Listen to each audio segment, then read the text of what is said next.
Hello friends, आज से हम लोग शुरू करने वाले हैं अपना पॉलिटी वाला सेक्शन।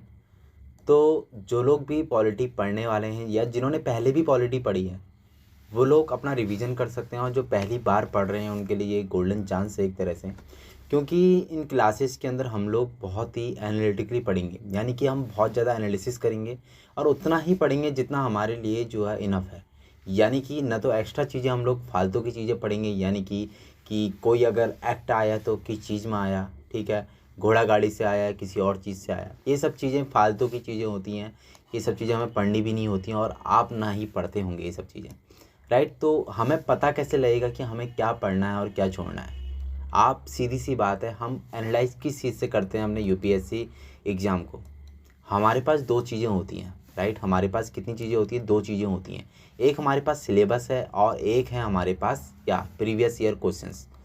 प्रीवियस ईयर क्वेश्चंस और सिलेबस के बेस पर ही हम लोग आइडिया लगाते हैं कि हमें क्या चीज़ पढ़नी है और क्या चीज़ छोड़नी है और किस लेवल के हिसाब से हमें उसको इंट्रोड्यूस करना है अपने लेवल को, राइट।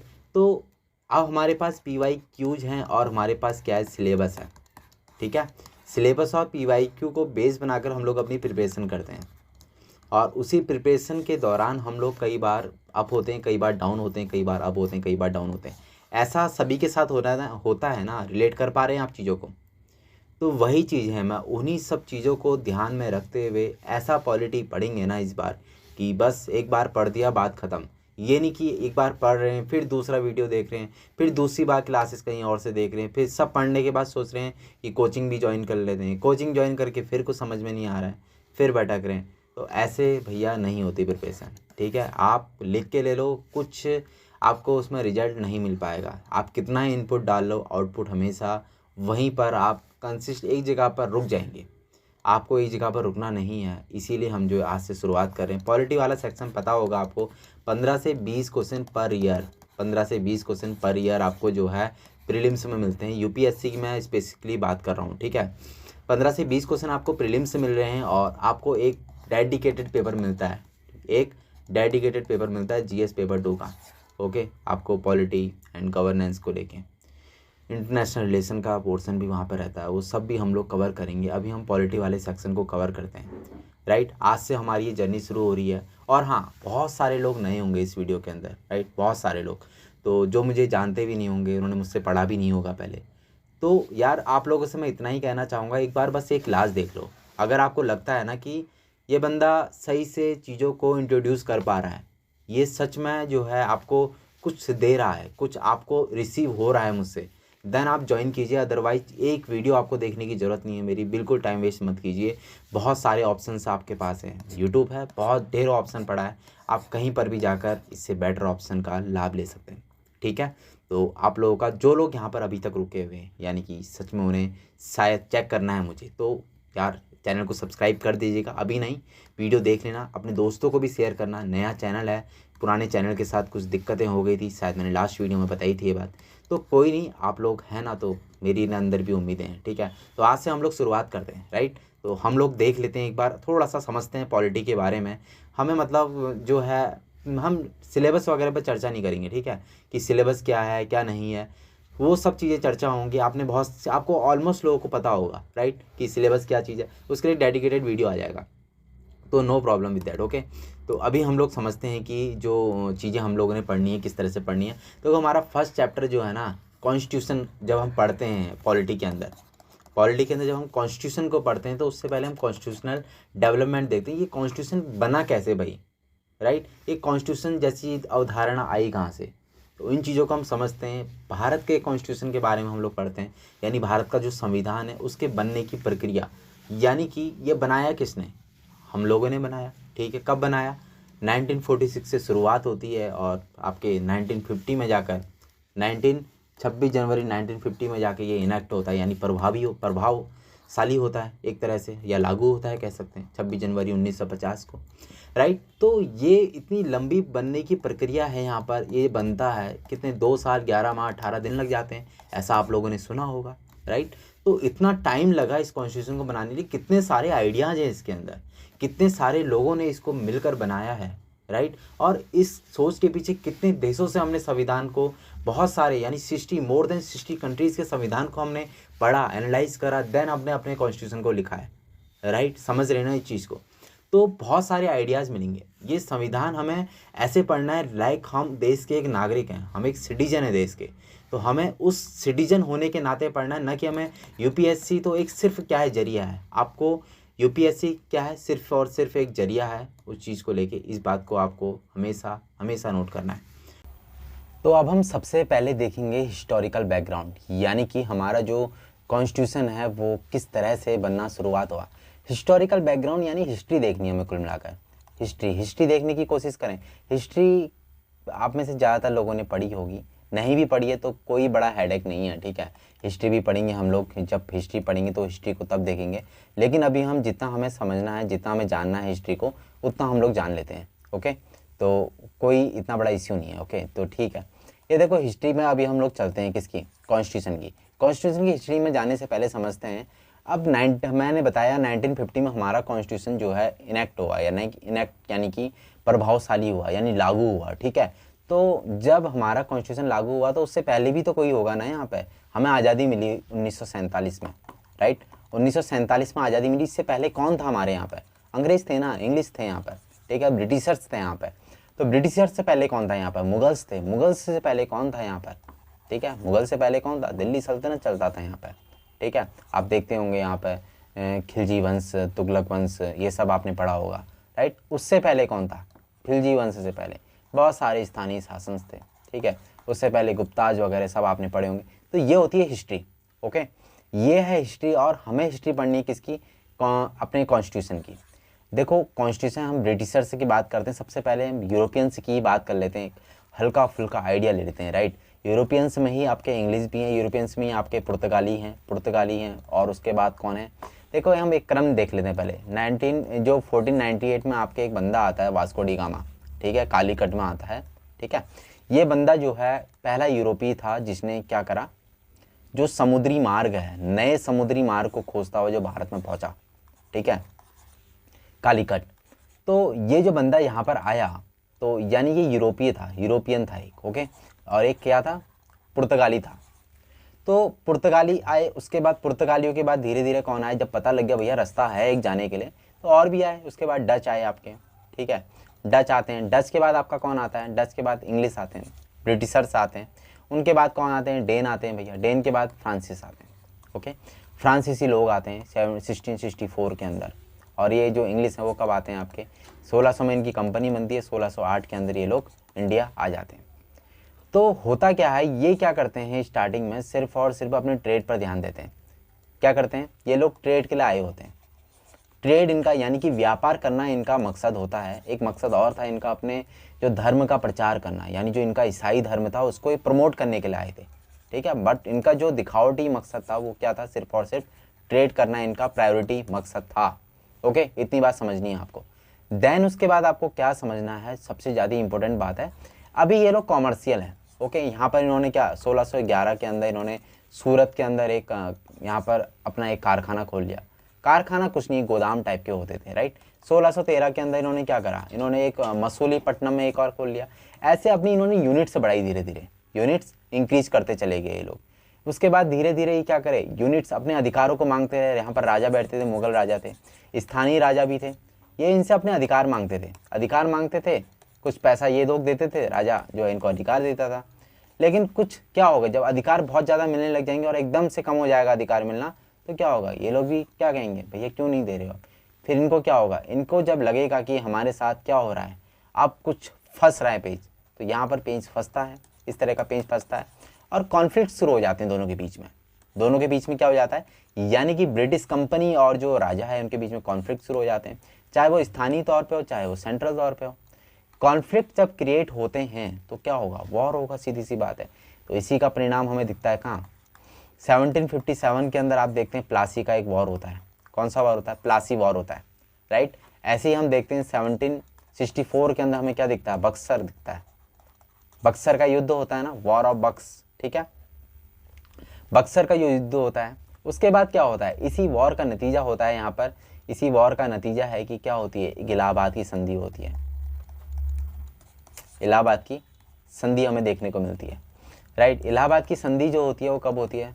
1765 के अंदर होती है, जिसके अंदर क्या होता है, बंगाल, बिहार और उड़ीसा, बंगाल, बिहार और उड़ीसा, इन तीनों की जो जमींदारी है, दीवानी राइट्स जो हैं किसको मिल जाते हैं? आपके अंग्रेजों को मिल जाते हैं, राइट। ब्रिटिश लोगों को मिल जाते हैं कौन से राइट्स?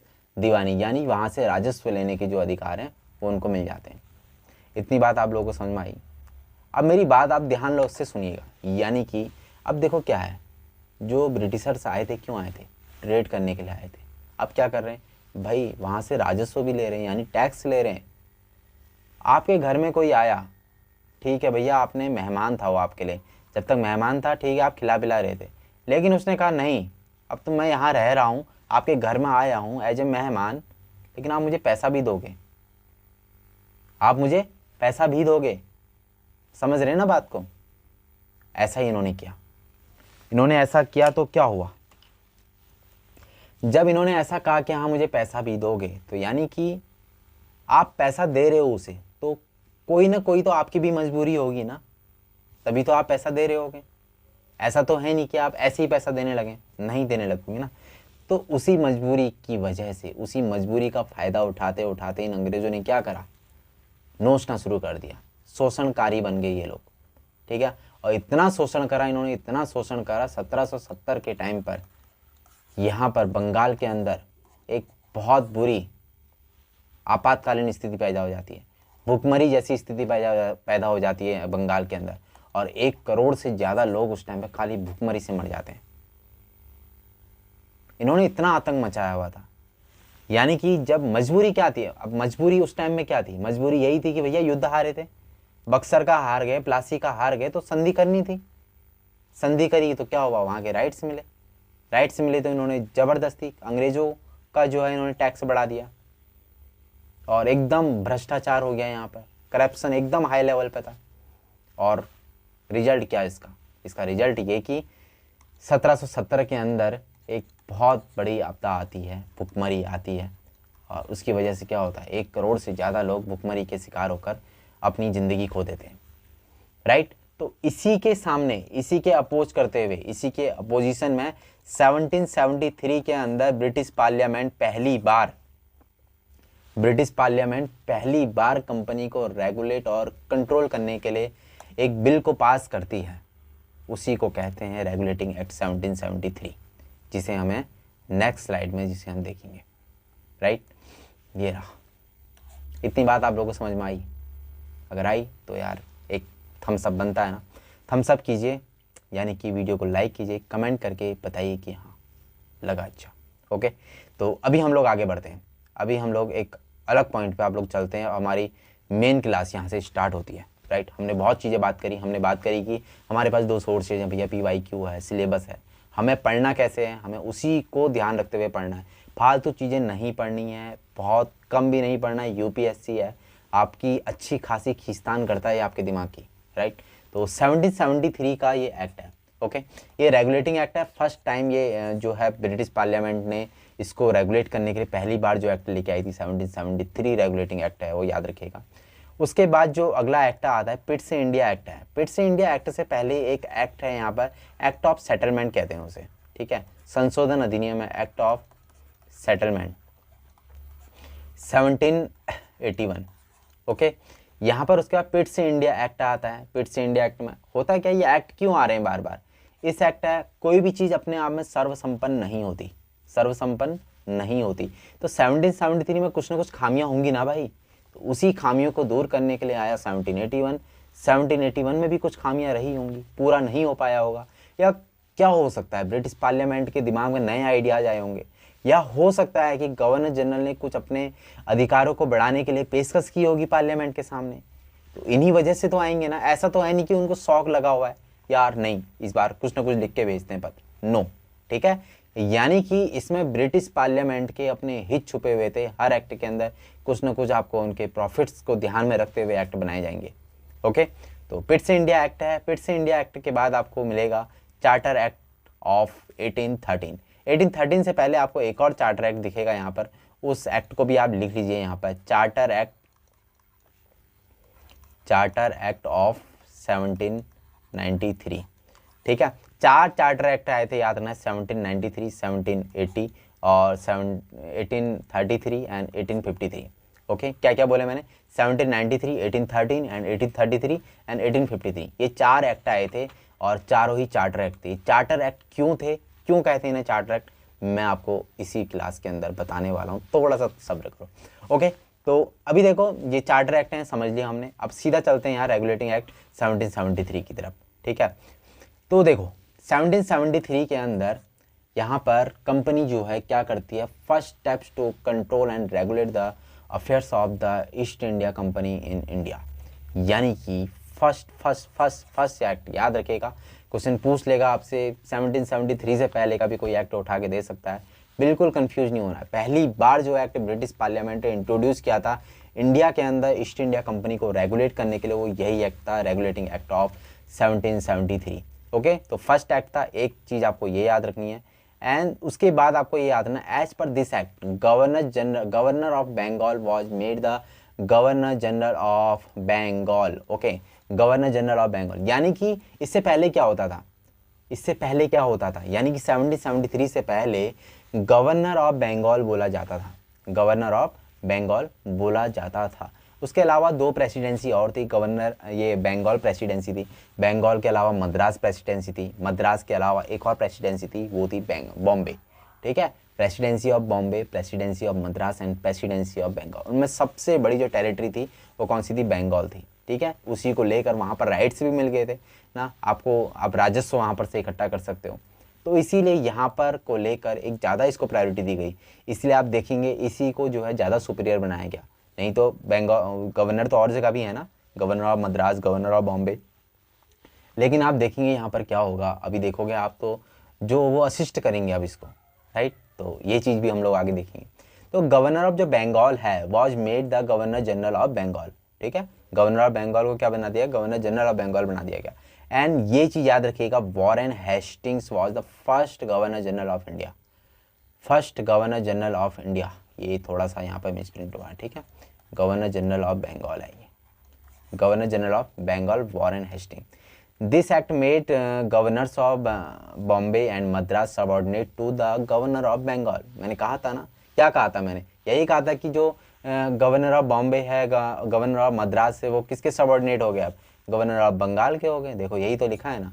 तो ठीक है, अगला देखो, governor general was given the powers to make the rules and regulation, यानी कि क्या क्या मतलब है इसका, मतलब यही है कि गवर्नर जनरल को पावर से दी गई रूल करने की, मतलब रूल करने की मतलब यानी कि रूल्स को सेट करने की। आप जो है जहाँ रूल कर रहे हो वहाँ पर आप रूल्स सेट करो, वहाँ पर रेगुलेशन सेट करो, वहाँ पर टैक्सेशंस के रूल्स बनाओ, मतलब इस तरह के रूल्स बनाने की जो पावर्स हैं किसको दी गई, गवर्नर जनरल को दी गई। एंड 6th यहाँ पर पॉइंट है, governor general was assisted by council of 4 members, बिल्कुल ध्यान रखिएगा, ठीक है, 4 मेंबर्स। तो क्या मेंबर्स, ये देखो एग्जीक्यूटिव काउंसिल है, आप समझते हैं ना, एग्जीक्यूटिव काउंसिल होती है, एक लेजिस्लेटिव काउंसिल होती है, तो ये एग्जीक्यूटिव काउंसिल की बात हो रही है। एक गवर्नर जनरल है, एक इसकी सहायता के लिए 4 लोगों की और टीम बना दी भैया, ठीक है, एक गवर्नर जनरल है यहाँ पर, राइट, ये बंदा गवर्नर जनरल है, इसको सहायता करने के लिए 4 गवर्नर जनरल और बना दिए इन्होंने, भैया तुम सहायता करो, गवर्नर जनरल अकेला काम नहीं कर पाएगा, राइट, तो इन्होंने 4 लोगों की एक टीम बना दी, तो इनको बोला गया एग्जीक्यूटिव काउंसिल ऑफ क्या, गवर्नर जनरल।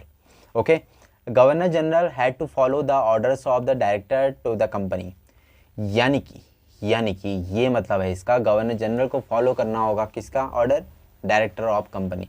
देखो डायरेक्टर ऑफ कंपनी जो है ना, ये डायरेक्टर ऑफ द कंपनी है, तो इसके बारे में थोड़ा समझते हैं। डायरेक्टर होते हैं कंपनी के, वो पहले, इससे पहले 1773 से पहले 18 डायरेक्टर हुआ करते थे, लेकिन इस एक्ट में बोला गया कि ये संख्या जो है 18 से कितनी हो जाएगी, 24 हो जाएगी, यानी 24 हो जाएगी, और इनका जो काम होगा वो 1 साल का, पहले सिर्फ 1 साल के डायरेक्टर चुने जाते थे कंपनी में, लेकिन इस एक्ट के बाद बोला गया इनको जो है कितना, 4 साल के लिए ये डायरेक्टर रहेंगे।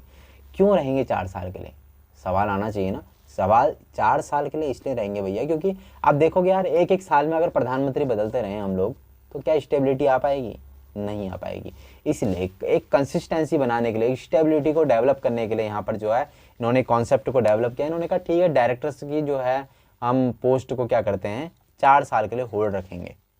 ओके, यानी 24 डायरेक्टर आए तो कितने सालों के लिए, 4-4 सालों के लिए रहेंगे। उसके बाद बात की गई सुप्रीम कोर्ट को इस्टेब्लिश किया जाएगा कलकत्ता के अंदर 1774 के अंदर। ओके, 1774 के अंदर कलकत्ता के अंदर सुप्रीम कोर्ट को जो है क्या बनाया जाएगा, William fort. Okay, William fort. यहाँ के जो इसमें लिखा है supreme court head chief justice, यानी कि CJI कह सकते हो आप आज के टाइम में, ठीक है, chief justice of British India कह सकते हो। सुप्रीम कोर्ट कहाँ, कलकत्ता में। इसके जो चीफ जस्टिस हैं कौन है, एलिजा एम्पे।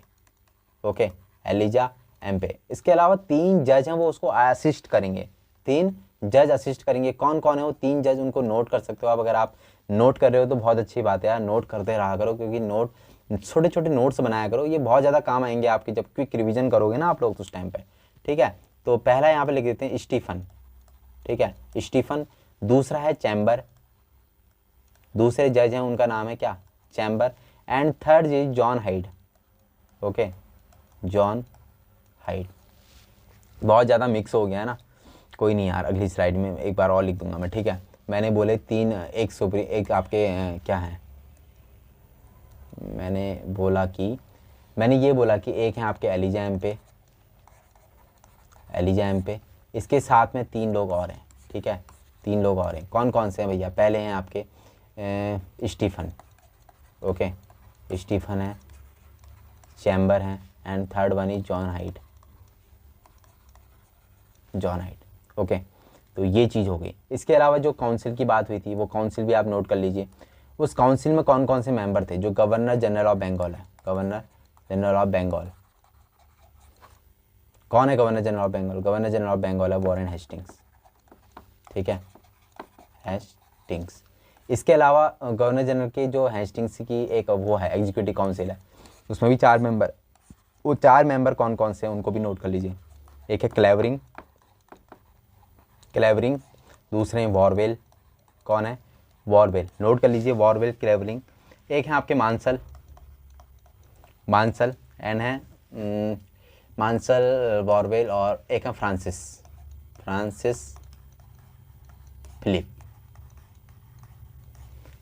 फिलिप, ठीक है, वॉरवेल, मांसल, फ्रांसिस फिलिप। तो ये चीज़ रही किसकी, governor general of Bengal Warren Hasting, Clavering, Barwell, Monson, Francis Philip. ये यार कि जो वॉरवेल हैं ये कहाँ, जब उस टाइम पे इंडिया में ही थे, बाकी लोगों को कहाँ से अपॉइंट किया गया, बाकी लोगों को बाहर से अपॉइंटमेंट किया, यानी कि ब्रिटिश से बुलाया गया बाकी लोगों को। ओके, तो अभी हम लोग चलते हैं नेक्स्ट जो हमारा पिट्स इंडिया एक्ट है उसकी तरफ। पिट्स इंडिया एक्ट से पहले हम थोड़ा सा जानने की कोशिश करते हैं जो इससे पहले के एक एक्ट ऑफ सेटलमेंट आया था, राइट, एक्ट ऑफ सेटलमेंट आया था, उसके बारे में, उसमें क्या चीज़ था।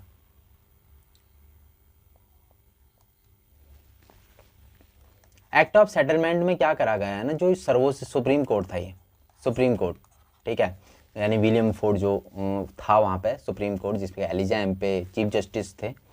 इसमें से जो है जो काम आपके कौन है, गवर्नर जनरल है या उसकी एग्जीक्यूटिव काउंसिल है, इनको जो है इसके क्षेत्राधिकार से बाहर कर दिया गया, आउट कर दिया गया। क्यों, क्योंकि ज़्यादा इंटरफेरेंस ना हो सुप्रीम कोर्ट का इन दोनों के द्वारा जो भी काम किए जा रहे हैं, ताकि जो रूल्स और रेगुलेशंस हैं उनको इंडिपेंडेंटली ये लोग कर सकें, ठीक है। एक तो ये काम किया गया। दूसरा जो है रिवेन्यू के जो हैं राइट्स हैं, यानी रिवेन्यू संबंधी जो भी मामले हैं उसको भी सुप्रीम कोर्ट से क्या कर दिया गया, आउट कर दिया गया। वो भी कौन देखेगा, आप गवर्नर जनरल ऑफ बंगाल देखेगा। पहली बात बोली मैंने क्या कि जो है जो गवर्नर जनरल ऑफ बंगाल है, यानी गवर्नर जनरल ऑफ बंगाल के द्वारा, यानी वॉरेन हेस्टिंग के द्वारा जो भी काम किए जाएंगे, या उसकी जो काउंसिल है 4 लोग, कौन कौन से बताया मैंने, 4 लोग बताए आप लोगों को ना, मांसल हो गया, फ्रांसिस फिलिप हो गया, इन लोगों के मैंने जो भी आपको बताया, क्लेवरिंग है आपके, और एक और था वॉरवेल ना। ये लोग जो भी काम करेंगे, जो डिसीजंस लेंगे, इनको किससे बाहर रखा गया, सुप्रीम कोर्ट से बाहर रखा गया, ताकि आपस में दोनों कॉन्फ्लिक्ट ना हो जाए। कॉन्फ्लिक्ट इन दोनों के बीच में होगा तो क्या होगा, काम बाधित होंगे ना। इसी वजह से क्या कर दिया, इनको जो है इसके क्षेत्राधिकार से बाहर कर दिया।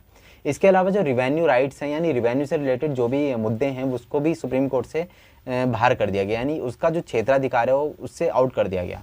क्यों करा गया आउट, यही चीज़, क्योंकि जो रिवेन्यू से रिलेटेड राइट्स हैं उनको भी कौन रेगुलेट कर सके, आपके गवर्नर जनरल ऑफ बंगाल कर सके। कुल मिलाकर आप ये कह सकते हो कि गवर्नर जनरल ऑफ बंगाल जो है उसको स्ट्रॉन्ग दिया गया, उसको सुपीरियर बनाया गया, उसको और ज़्यादा पावरफुल बनाया गया। ओके, तो ये चीज़ है। 2 पॉइंट मैंने आपको बताया। तीसरा पॉइंट इसमें क्या है कि जो इसका क्षेत्राधिकार है सुप्रीम कोर्ट के, जो वहाँ की जनता है, ये जो बंगाल है, बंगाल की जनता होगी ना, बहुत सारे लोग रहते होंगे यहाँ, इनको जो है, इनको इस क्षेत्र, इनके क्षेत्राधिकार में शामिल कर दिया गया। यानी इनसे रिलेटेड जो मुद्दे होंगे वो कहाँ जाएंगे, सुप्रीम कोर्ट जो है जाएंगे, कहाँ, बंगाल के। ओके, समझ गए, आगे इतनी बात आपको को ना, आगे चलें, ठीक है। अभी हम लोग बात करते हैं 1784। 1784 के जो एक्ट है, पिट्स इंडिया एक्ट, इसमें जो ब्रिटिश टेरिटरी है इसको कहा गया ब्रिटिश पोजीशंस इन इंडिया, यानी ब्रिटिश आधिपत्य क्षेत्र कहा गया। क्या कहा गया, ब्रिटिश आधिपत्य क्षेत्र। क्या मतलब होता है भाई इसका, इसका मतलब ये होता है कि ब्रिटिश के अधिकार वाला क्षेत्र, यानी कि अब ये क्षेत्र जो है ब्रिटिश के अधिकार वाला क्षेत्र पहली बार बोला गया इस एक्ट के अंदर। इससे पहले ऐसा कुछ नहीं था, उससे पहले ठीक है रेगुलेशन करो यार, जहाँ जहाँ आप लोगों का चल रहा है, जहाँ जहाँ चल रही है वहाँ वहाँ आप करो, लेकिन नहीं, 84 के अंदर डिक्लेयर किया गया उसको कि ये टेरिटरी है हमारी और ये क्या है, ब्रिटिश के अधिकार वाला क्षेत्र है 1784 के अंदर, ठीक है। इसके बाद जो है अगला ध्यान, joint government of British India run by crown and company was established, यानी कि अब पहली बार यहाँ पर क्राउन के, अब देखोगे क्राउन यहाँ पर जो रन हो रहा है, इंडिया जो रन हो रही है ब्रिटिश गवर्नमेंट के द्वारा, जो इंडिया में सिस्टम रन कर रहा है वो कहाँ, किस किस के द्वारा कर रहा है, क्राउन एंड कंपनी के द्वारा कर रहा है। क्राउन के द्वारा कैसे कर रहा है भाई, क्राउन के द्वारा डायरेक्टली नहीं कर रहा, डायरेक्टली कब करेगा, 1858 के अंदर करेगा। लेकिन आप देखो ना यहाँ पर क्या हो रहा है, जो लॉज हैं कौन बना रहा है, पार्लियामेंट बना रही है। पार्लियामेंट किसकी है, क्राउन की है। पार्लियामेंट किसकी, क्राउन की है ना। तो यही चीज़ है, ये कंपनी हालांकि प्राइवेट थी, लेकिन इसका धीरे धीरे क्या हुआ, इसको जो चार्टर दिया था, कब दिया, मिला था कंपनी को चार्टर, 1600 में मिला था ना, कि आप जाओ पूर्व के देशों में व्यापार करो। किसने दिया था, वहीं की रानी ने दिया था, एलिजाबेथ ने दिया था। तो इस चीज़ से आप समझिए कि कंपनी प्राइवेट है, लेकिन रेगुलेट कौन कर सकता है, पार्लियामेंट कर सकती है उसको। ओके, तो government had the ultimate powers and authority, समझ गए। The court of directors were formed for commercial operations and 6-member board of control were appointed for political affairs as per provisions of Pitt's India Act। नहीं आई बात समझ, मैं समझाता हूँ। देखो अब क्या मतलब है, ये कह रहा है कि कॉमर्शियल ऑपरेशंस के लिए कंपनी है, ये क्या है, EIC। ओके, ये क्या है, EIC यानी ईस्ट इंडिया कंपनी के बाद दो चीज़ें हैं ईस्ट इंडिया कंपनी के पास। अब क्या क्या है, दो चीज़ें, एक है कॉमर्शियल, और एक है क्या, एडमिनिस्ट्रेशन। एडमिनिस्ट्रेशन एक कॉमर्शियल है, यानी कि जो कॉमर्शियल ऑपरेशन है उसको कौन करेगा, COD, कोर्ट ऑफ डायरेक्टर्स। और जो एडमिनिस्ट्रेशन कौन संभालेगी, उसके लिए एक नई बॉडी इन्होंने बनाई, क्या, बोर्ड ऑफ कंट्रोल। COD पहले से काम कर रही है, BOC को इन्होंने इंट्रोड्यूस कर दिया। भूल जाइए यार इसको, ये जो लाइन लिखी है ना, भूल जाओ क्या लिखा हुआ है, मेरी सिर्फ शब्दों में ध्यान दो। EIC यानी ईस्ट इंडिया कंपनी अभी तक क्या कर रही थी, यहाँ व्यापार कर रही थी 1773 से पहले, फिर प्रशासनिक कामों में घुस गई तो क्या हुआ, कॉमर्शियल के लिए बॉडी तो पहले से चली आ रही है भैया, कोर्ट ऑफ डायरेक्टर्स हैं, जिनको मैंने बताया आपको कितने थे, 18 हुआ करते थे, बाद में 24 हो गए, 4 साल क्या हो गई उनकी पद की अवधि बढ़ा दी गई। ये कौन है, COD हैं आपके, कौन है, ये COD हैं।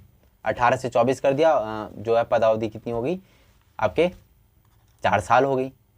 अब ये नई बॉडी को इन्होंने इंट्रोड्यूस किया एडमिनिस्ट्रेशन के लिए, बोले कॉमर्शियल काम आप करो, ट्रेड ब्रेड का काम आप संभालो, जो भी व्यापार हो रहा है उसको आप संभालो, कौन, COD। अब जो हम शासन कर रहे हैं यहाँ पर, जो टैक्स इकट्ठा कर रहे हैं या व्हाटएवर जो भी काम कर रहे हैं, प्रशासनिक जो काम है, उसके लिए एक बॉडी बनाई, बोर्ड ऑफ कंट्रोल। समझिए कितने मेंबर्स हैं इसमें, 6 मेंबर्स हैं, ये आपको ध्यान देना है। यही तो है, इतना सिंपल सा था, ठीक है, इसको भूल जाओ आप। उसके बाद जो पॉइंट है अगला, गवर्नर जनरल काउंसिल और reduce 4 member to 3 members, 4 member to 3 member. क्या है भाई, ऐसा क्यों किया इन्होंने, 4 मेंबर सही नहीं थे क्या, ज़्यादा मेंबर्स थे, अच्छी बात थी, नहीं अच्छी बात नहीं थी, उनके लिए अच्छी बात नहीं थी, राइट। क्यों थी, देखो ये बंदा है अपना गवर्नर जनरल, ठीक है, ये 4 लोग हैं इसके साथ में, 1 बंदा, 2 बंदा, 3 बंदा और चौथा बंदा, ठीक है। अब देखो ये बिल आया, ये बिल लेके आया मैं, अब इस बिल में क्या है, कुछ है, छोड़ो जो भी है। ये 2 बंदों ने कहा यस, क्या कहा, यस, इन 2 बंदों ने कहा नो, नो एक्सेप्टेंस।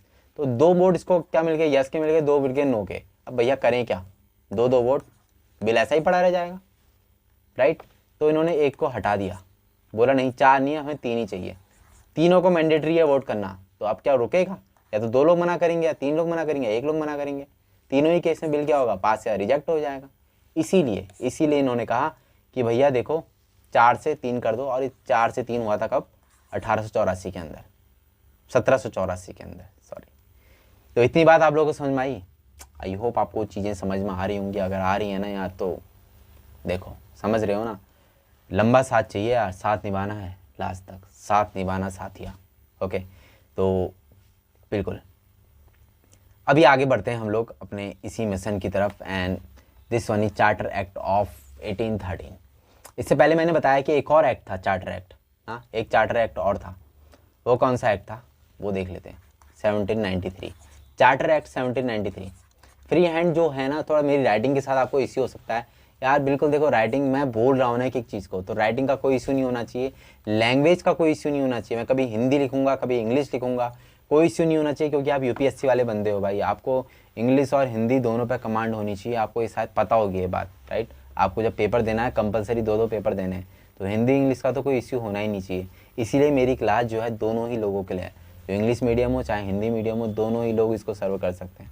ओके, किसी को कोई प्रॉब्लम नहीं आनी चाहिए। अगर प्रॉब्लम आ रही है तो यार मैं इस बात की गारंटी दे सकता हूँ, प्रॉब्लम वीडियो के अंदर नहीं है इस मामले में। और मामले में हो सकती है, हो सकता है मैं अच्छा ना पढ़ा रहा हूँ, हो सकता है कि मेरा कंटेंट अच्छा ना हो, जो इस तरीके से मैं आपको प्रेजेंट कर रहा हूँ, ये सब चीज़ें मैं समझ सकता हूँ। लेकिन अगर आप लैंग्वेज का आपको इश्यू आ रहा है इसमें, या राइटिंग का इश्यू आ रहा है, तो प्लीज़ यार देखो, मैं इसलिए चीज़ों को आपके सामने पीपीटी बना रहा हूँ, पीपीटी बना के आप लोगों के सामने प्रेजेंट कर रहा हूँ, नहीं तो मैं फ्री हैंड क्लास दे सकता हूँ, राइट। तो वही राइटिंग वाला थोड़ा इश्यू हो सकता है, इसी वजह से जो है मैं आपके सामने चीज़ें कोशिश कर रहा हूँ, फिर भी सारी चीज़ें बोल रहा हूँ, तो इतनी प्रॉब्लम नहीं होनी चाहिए, ठीक है। 1793 की बात करते हैं, तो देखो पहले क्या करा गया इसमें कहा गया, देखो कंपनी को जो है क्या है, 1773 के अंदर कंपनी को 20 साल के राइट्स मिले थे कि हाँ 20 साल के लिए आप ट्रेड करो। उसके बाद 20 साल कब पूरे हुए, 1793 में हुए, तो फिर बोल दिया 20 साल के लिए आप जो है व्यापार एक्सटेंड कर दिया। फिर आप देखोगे 20 साल के बाद अगला एक्ट आएगा 1813 में, 20 साल हो रहे हैं ना 1793 के बाद, फिर बोलेंगे 20 साल के लिए आप करो, कब आएगा फिर 1833 में आएगा। फिर बोलेंगे 20 साल के लिए एक्सटेंड करो, फिर आएगा 1853, फिर नहीं बोलेंगे, बहुत बोल दिया भाई, फिर नहीं बोलेंगे। फिर उनको क्योंकि इस बार पार्लियामेंट का साफ नज़रिया था कि भैया हम जो है इसको हटाने वाले हैं, हम जो है कंपनी से रूल जो है कभी भी हटा सकते हैं, इसलिए उन्होंने कहा ठीक है अनलिमिटेड टाइम के लिए हम एक्सटेंड कर सकते हैं, कोई इसमें टाइम जो है ड्यूरेशन फिक्स नहीं करा इन्होंने। इसलिए देखते हैं आप 1850 की तरह 1858 में फिर आ जाते हैं। ओके, तो यही पहला प्रोविज़न था 1893 के अंदर। दूसरा प्रोविज़न था जो बोर्ड ऑफ कंट्रोल था। बोर्ड ऑफ कंट्रोल क्या है, बोर्ड ऑफ कंट्रोल 6 मेंबर्स का वही यूनिट, 6 मेंबर्स का यूनिट है। ये क्या, इनको जो पे है, यानी कि जो इनको सैलरी है, अलाउंसेज हैं, भत्ते हैं, ये सब कहाँ से दिए जाएंगे, इंडियन रिवेन्यू से दिए जाएंगे। जो रिवेन्यू इंडिया का है, जो रिवेन्यू इंडिया में कलेक्ट हो रहा है, उससे जो है क्या दिया जाएगा, इनको पेमेंट करी जाएगी। जैसे कहते हैं राष्ट्रपति को तनख्वाह कहाँ से मिलती है, कितनी पेमेंट होती है, मिलती है राष्ट्रपति को, बताइए 5 लाख रुपए मिलते हैं ना। कहाँ से मिलते हैं वो, भारत की संचित निधि से मिलते हैं। भारत की निधियाँ और भी होते हैं, आकस्मिक निधि है, संचित निधि है। संचित निधि से भारत को, संचित क्या, यानी कि जो भी टैक्स वगैरह जा रहा है, राज्यों की संचित निधि होती है, ठीक है, केंद्र की संचित निधि होती है। तो क्या पैसा जो है संचित निधि, टैक्स के द्वारा जो पैसा जा रहा है वो संचित निधि में जाएगा, और वो पैसा उसी के थ्रू जो है अलाउंसेस मिलते हैं, उसी के थ्रू सैलरीज मिलती हैं, राइट। तो ये चीज़ तो होगी क्या, इसके प्रोविजंस 20 साल के लिए एक्सटेंड कर दिया, और इसमें जो है बोला गया कि इस तरह से आपको जो है बोर्ड ऑफ कंट्रोल के मेंबर्स हैं या फिर जो उनके सदस्य हैं, उनको जो है सैलरीज कहाँ से दी जाएगी, यहाँ से दी जाएगी। इसमें एक चीज़ और क्या गया, जो भारत में जो कर हैं, कर लेने की शक्ति दी गई, यानी कि आप टैक्सेशन लीजिए, और जो टैक्स नहीं देता है तो उनके लिए दंड का प्रावधान भी कीजिए। ये भी 1793 के अंदर आपको देखने को मिलेगा। ओके, इतनी बात समझ में आ गई ना, मैंने 3 चीज़ें बोली हैं, ये इतनी आपको किचिर पिचिर बिल्कुल समझ में नहीं आ रही होगी, तो इसको एक बार के लिए मैं डिलीट कर देता हूँ। मैंने 3 चीज़ बोली 1793 के अंदर, 3 चीज़। पहली बोली मैंने 20 साल के लिए एक्सटेंड कर दिया इसको। दूसरा मैंने बोला, क्या बोला दूसरा मैंने, BOC के जो मेंबर्स हैं, इनको 6 मेंबर्स हैं जो, इनको जो सैलरी है, अलाउंसेज है, कहाँ से दी जाएंगे, इंडियन रिवेन्यू से दी जाएंगे। तीसरी चीज़ मैंने बोली कि जो टैक्स वगैरह के लिए प्रावधान किए जाएं और जो टैक्स वगैरह नहीं देते हैं उनके लिए एक दंड का इन्होंने प्रावधान कर दिया। आई होप आपको चीज़ें समझ में आई होगी। अभी हम लोग चलते हैं आगे की तरफ। ओके, 1813 का जो चार्टर एक्ट है, इसमें जो है ईस्ट इंडिया कंपनी की मोनोपॉली को ख़त्म कर दिया। क्या कर दिया? मोनोपॉली को ख़त्म कर दिया भैया। क्या मतलब है भैया मोनोपॉली ख़त्म कर दी? ऐसे कैसे ख़त्म कर दी? आना चाहिए ना, ऐसे कैसे ख़त्म कर दिया? अभी तो इतना सब कुछ सही चल रहा था, अब ये मोनोपॉली ख़त्म कर दे रहे हैं। ऐसे तो ये सभी कुछ ख़त्म कर देंगे, राइट? तो अब देखो, समझो चीज़ को। आप देखो 1750 के अंदर क्या हुआ? इंडस्ट्रियल रिवॉल्यूशन होता है। इंडस्ट्रियल रिवॉल्यूशन होता है। क्या मतलब है इंडस्ट्रियल रिवॉल्यूशन का? यानी कि इंडस्ट्रियों का एक बहुत ज़्यादा इंडस्ट्रीज लगने लगी। क्यों लगने लगी? क्योंकि ये इस टाइम में जो है उत्पादन जो है, मैन्युफैक्चरिंग किसके द्वारा होने लगी? मशीनों के द्वारा होने लगी। मैन पावर की ज़रूरत कम होने लगी, मशीनों से प्रोडक्शन ज़्यादा होगा ना, ऑब्वियस सी बात है यार। आप किसी काम को किसी आदमी से करवा रहे हो, किसी मशीन से करवा रहे हो, तो मशीन से ज़्यादा ही प्रोडक्शन होगा। क्यों होगा? एक तो मशीन थकती नहीं है, लगातार आप उसको चला सकते हो। दूसरा, मशीन की पावर बढ़ाकर आप जो है प्रोडक्शन बढ़ा सकते हो। इसी वजह से मशीनों का ज़्यादा से ज़्यादा यूज हुआ। मशीनों का यूज़ करने के लिए इंडस्ट्री की ज़रूरत पड़ी। इंडस्ट्री एकाधिक मात्रा में बहुत ज़्यादा इंडस्ट्री लग गई, तो उसी को रिवॉल्यूशन कह दिया। रिवॉल्यूशन क्या होता है? यही तो होता है ना 1857 का रिवॉल्यूशन। रिवॉल्यूशन यानी एकाएक परिवर्तन जो होते हैं उनको रिवॉल्यूशन कहते हैं। इंडस्ट्रियल रिवॉल्यूशन हुआ 1750 के अंदर। तो जो यूरोपियन कहाँ हुआ? इंग्लैंड से शुरू होता है, राइट? इंग्लैंड से शुरू हो रहा है, तो धीरे धीरे यहाँ पर तो अच्छी 1813 अच्छी खासी जो है क्या हो जाती हैं, इंडस्ट्री लग जाती है। तो ब्रिटिश पार्लियामेंट में क्या है, बहुत सारे पूंजीपति भी हैं। पार्लियामेंट में क्या है, बहुत सारे बिजनेसमैन भी हैं। ये लोग कह रहे हैं भैया हमें भी व्यापार करने दो। भैया EIC अच्छा खासा कमा रही है, देख रहे हैं ना ये लोग भी। तो ये लोग क्या कह रहे हैं? ये लोग कह रहे हैं भैया हमें भी कमाने के लिए भेजो आगे। तो इसीलिए जो है बोलते हैं कि ठीक है, हम ईस्ट इंडिया कंपनी की मोनोपॉली क्या कर रहे हैं? ख़त्म कर रहे हैं। आप भी जाकर आप क्या करो? ट्रेड करो। Was open for all British citizens with the exception of T trade. एक एक्सेप्शन है इसमें कि आप टी का व्यापार नहीं करोगे। टी का व्यापार कौन करेगी? अभी भी ईस्ट इंडिया कंपनी ही करेगी। ठीक है, क्या बोला मैंने? ईस्ट इंडिया कंपनी को जो है चाय और चाइना के साथ व्यापार को छोड़कर उसकी मोनोपॉली को, यानी उसके व्यापार पर एकाधिकार को ख़त्म कर दिया गया। अब भारत में आकर यूरोप का कोई भी देश, कोई भी कंपनी जो है व्यापार कर सकते थे, बशर्ते सिर्फ और सिर्फ चाय का व्यापार नहीं कर सकते हैं वो लोग, और चीन के साथ व्यापार नहीं कर सकते हैं। समझ गए ना? ठीक है। इसके अलावा कुछ प्रोविजंस और हैं यहाँ पर। ईसाई मिशनरीज जो, ठीक है, ईसाई मिशनरी जो थी उनको प्रमोशन करने की जो है आज़ादी दी गई। ठीक है, यानी कि उनको ईसाई मिशनरीज को भेजा गया हालांकि भारत, ठीक है, कि आप जाओ और क्या करो? ईसाई धर्म का प्रचार प्रसार करो।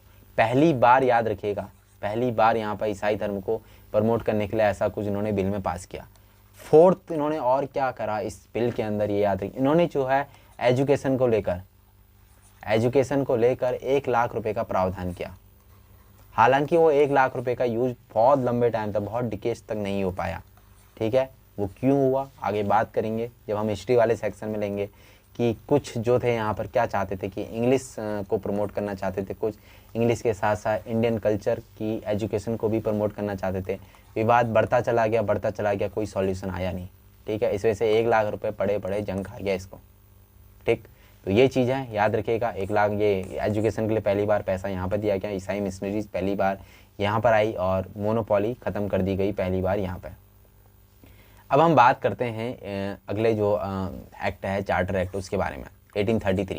1833 में क्या होता है, जो गवर्नर जनरल ऑफ बंगाल है, governor general of Bengal, okay, governor general of Bengal became the governor general of India.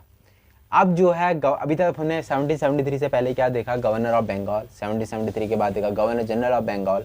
1833 में हम देखेंगे उसी को बना दिया गया governor general of India. And the first governor general of India that was William Bentinck, Lord William Bentinck. Okay, तो first governor general of India याद रखें William Bentinck. First governor general of Bengal याद रखिएगा कौन? वॉरेन हेस्टिंग्स, जो हमने बताया था। East India Company ended as a pure administrative body. This was no longer as commercial body, यानी कि कॉमर्शियल बॉडी के रूप में अब ये काम नहीं करेगी। अब ये प्योर यानी कि शुद्ध रूप से एक प्रशासनिक निकाय बन जाएगा। यानी कि अभी काम सिर्फ और सिर्फ क्या देखेगी, एडमिनिस्ट्रेशन का देखेगी। अब इसकी पूरी मोनोपोली एक तरह से खत्म कर दी। जो चाय और चीन के साथ व्यापार वाली मोनोपोली इसकी बची थी ना 1813 में, उसको भी खत्म कर दिया गया। बोला नहीं अब तुम ना ये व्यापार मत करो, सिर्फ आप प्रशासन का काम देखो। ओके ठीक है। The governor general was given full control over revenue. Governor general को फुल कंट्रोल दे दिया गया राजस्व पर। ठीक है, फुल कंट्रोल यानी कि आप पूरा किसी तरह से आप रेवेन्यू को इकट्ठा करो। अब सिविल पावर्स दे दी गई और क्या कर दिया गया, मिलिट्री भी जो है गवर्नर जनरल को दे दी गई। अभी तक क्या कर रहे थे, काउंसिल थी वो, अब काउंसिल के साथ साथ में क्या थी, गवर्नर जनरल। लेकिन अभी गवर्नर जनरल को और ज़्यादा सुपीरियर बना दिया गया। Charter act of 1833 was the final step, ये याद रखिएगा, प्रोसेस ऑफ सेंट्रलाइजेशन। सेंट्रलाइजेशन क्या होता है, सेंट्रलाइजेशन क्या चीज है ये समझते हैं। ठीक है, एक होता है सेंट्रलाइजेशन, एक होता है डिसेंट्रलाइजेशन। एक होता है केंद्रीकरण, ठीक है, केंद्रीकरण, एक होता है विकेंद्रीकरण, डिसेंट्रलाइजेशन। ओके, केंद्रीकरण क्या है, मतलब कि बहुत सारे प्रांत हैं, बीच में एक बॉडी बैठ गया जो इन प्रांतों को कंट्रोल कर रही है, दैट इज केंद्रीकरण। विकेंद्रीकरण क्या है, बॉडी है, बॉडी में बहुत सारे राज्य हैं, ये इंडिपेंडेंट होके काम कर रहे हैं, दैट इज डिसेंट्रलाइजेशन। ये जो सेंट्रलाइजेशन की प्रोसेस का फाइनल स्टेप बोला, यानी कि जो कंट्रोल कर रहा है प्रांतों को, कौन कर रहा है, governor general of India, right. 1833 में गवर्नर जनरल ऑफ इंडिया बोला था ना। ठीक, तो ये चीज़ हो गया ना कंप्लीट, सारे स्टेप्स देखे हमने। अब जो नेक्स्ट स्टेप 20 साल के बाद क्या आ रहा है, 1853 आ रहा है, ये याद रखिएगा। सिविल सर्विस एग्जामिनेशन, भाई सिविल सर्विस एग्जामिनेशन, यही तो है ना अपना टारगेट, यही है ना। सिविल सर्विसेज के लिए ही तो ये सब चल रहा है ना यार, नहीं तो क्या फ़र्क पड़ रहा था यार, अच्छा खासा बढ़िया करके सोते ना, खाते पीते ऐश करते और क्या। तो civil service examination was introduced, it was a competitive examination for recruitment into the civil service. यानी कि क्या मतलब है भाई इसका मतलब है कि सिविल सर्विस एग्जामिनेशन को पहली बार इंट्रोड्यूस किया गया। ठीक है, ये एक ओपन कंपटीशन एग्जाम था, यानी खुली प्रतियोगिता थी, और जो सिविल सर्विसेज में रिक्रूटमेंट को लेके देखो, इसी के लिए जो है ना आगे जाके कमेटी बनती है 1854 के अंदर, मैकाले कमेटी। ठीक है, मैकाले कमेटी बनती है 1854 में, ध्यान रखिएगा।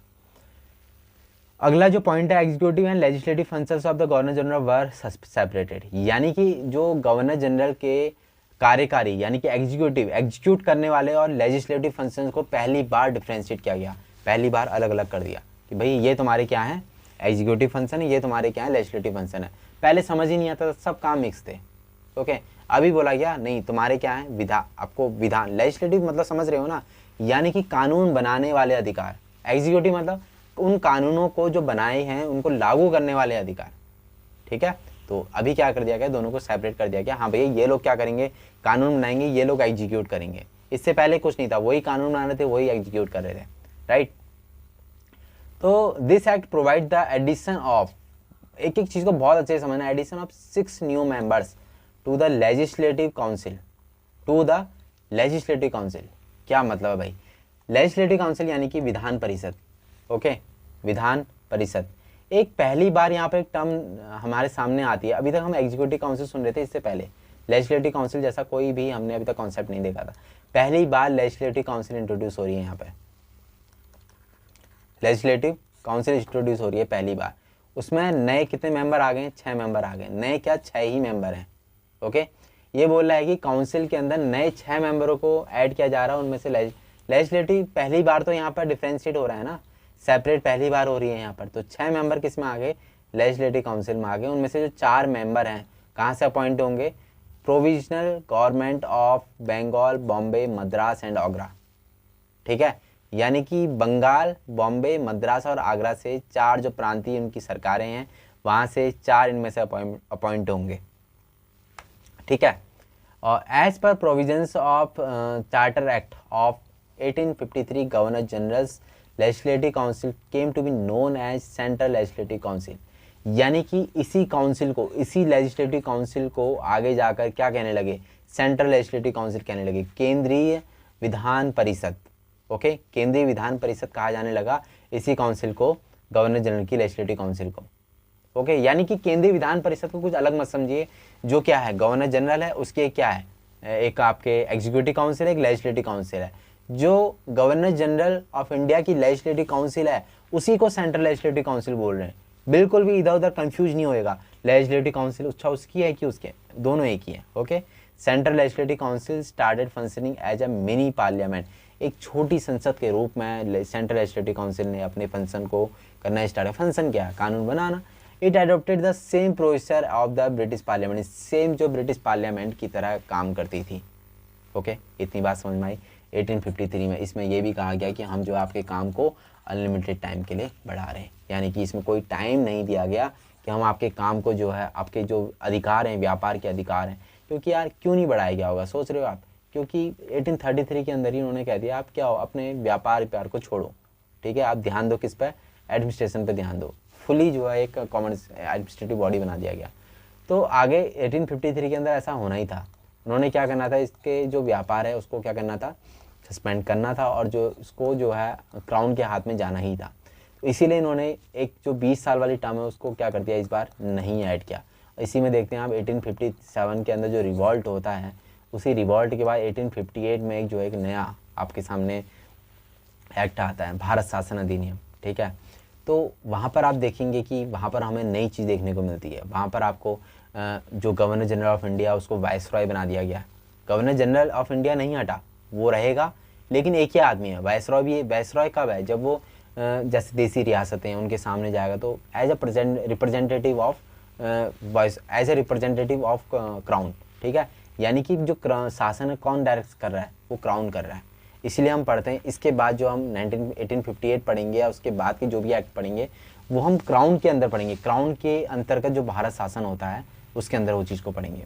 सो आज की इस क्लास के अंदर ही आई होप आप लोगों को क्लास समझ में आई होगी, आप लोगों ने कुछ ना कुछ तो गेन किया होगा, राइट। तो अगर आपको सच में इफेक्टिव लगी क्लास तो प्लीज़ चैनल को सब्सक्राइब कीजिएगा, अपने दोस्तों के साथ शेयर कीजिएगा एंड मेरी हेल्प कीजिएगा। Thank you so much for watching and मिलते हैं जल्दी दूसरे वीडियो के अंदर। तब तक अपना ख्याल रखिए। ओके।